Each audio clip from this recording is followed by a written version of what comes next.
Good morning, everyone. Here in southern Texas, it's been raining quite a bit the last hour. I don't know if you can hear that rain. Here's Millie, relaxing. Yeah, you girl. You're a good girl.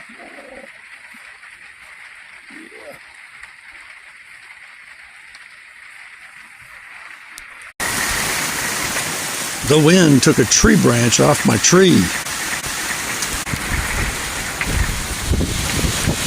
It's a stay inside kind of day.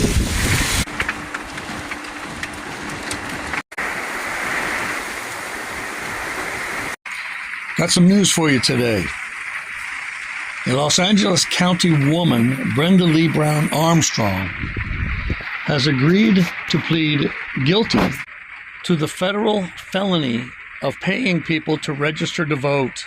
For years, she allegedly targeted vulnerable individuals on Skid Row, paying $2 to $3 apiece to fill out voter registration forms, often directing them to use her own former residence.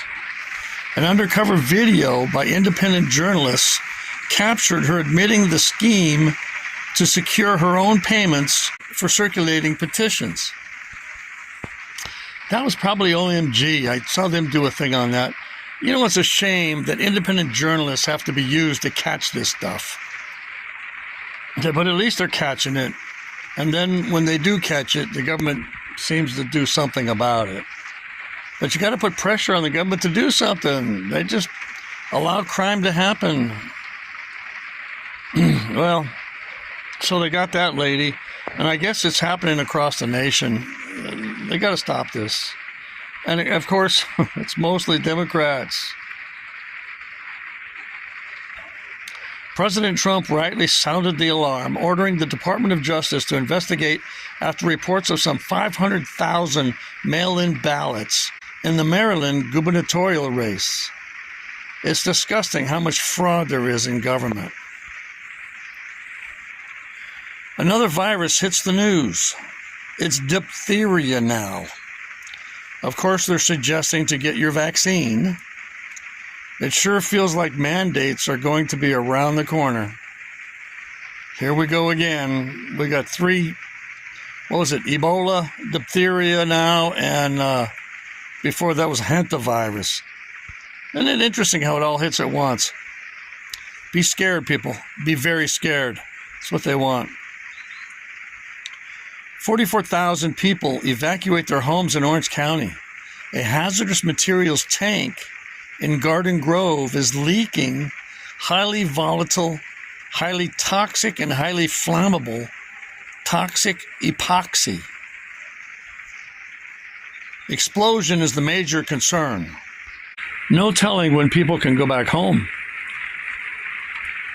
They're watering down the tank to keep it cool, but it's leaking, and they're afraid it might explode. A parade and a 5K run in the area have been canceled. 44,000 people had to leave their homes. I would leave. I would not risk a toxic chemical explosion. I don't know. I guess most of those people just have to go get motels or stay with family. It's pretty wild. President Trump announced on Truth Social that Aaron Lucas, the Deputy Director of National Intelligence, would serve as acting DNI Director, taking the place, of course, of Tulsi Gabbard. The DNI oversees 18 federal intelligence agencies and serves as the President's principal intelligence advisor. Pretty important stuff. Well, that's what I got today. We'll see what more comes out as we go. Last time we had a big storm, well, not last time, but 4 years ago, there was hail. All kinds of people in my RV park had hail damage to their automobiles and their RVs. They busted out all the windows on the north side of the clubhouse. It was a pretty good storm. They get some pretty good storms here in Texas. So far, so good.